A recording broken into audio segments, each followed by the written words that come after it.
തിരുവനന്തപുരം അമ്പലമുക്ക് വിനീത കൊലപാതക കേസിൽ ശിക്ഷാവിധി ഇന്ന്. നാഗർകോവിൽ സ്വദേശി രാജേന്ദ്രൻ കുറ്റക്കാരൻ. 4.5 പവൻ സ്വർണം കവരാൻ അരും കൊല നടത്തിയത് 3 വർഷം മുൻപ്.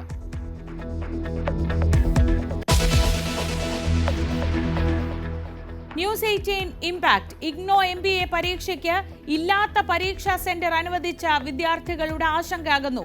പരീക്ഷ മുടങ്ങില്ല. കണ്ണൂർ സെൻട്രൽ ജയിലിന് പകരം പരീക്ഷാ കേന്ദ്രങ്ങൾ അനുവദിച്ചു. ജയിലിൽ ഇല്ലാത്ത പരീക്ഷാ കേന്ദ്ര ഹാൾ ടിക്കറ്റിൽ രേഖപ്പെടുത്തിയത് സാങ്കേതിക പിഴവ് മൂലമെന്ന് ഇഗ്നോ.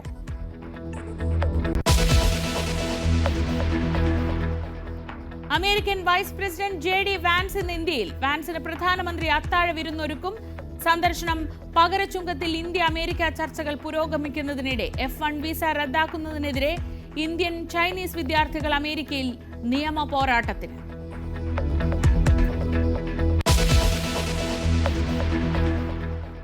മുനമ്പം പ്രശ്ന പരിഹാരത്തിന് തടസ്സം. പ്രതിപക്ഷം സുപ്രീം കോടതിയെ സമീപിച്ചതെന്ന് രാജീവ് ചന്ദ്രശേഖർ. കേന്ദ്ര നിലപാടിൽ മുനമ്പത്തുകാർക്ക് പ്രതീക്ഷ. LDFും UDFും ജനങ്ങളോട് മറുപടി പറയണം. കേരളത്തിലെ ക്രൈസ്തവർക്ക് BJPയിൽ പൂർണ്ണ വിശ്വാസമാണെന്നും BJP അധ്യക്ഷൻ ന്യൂസ് 18 അഭിമുഖത്തിൽ.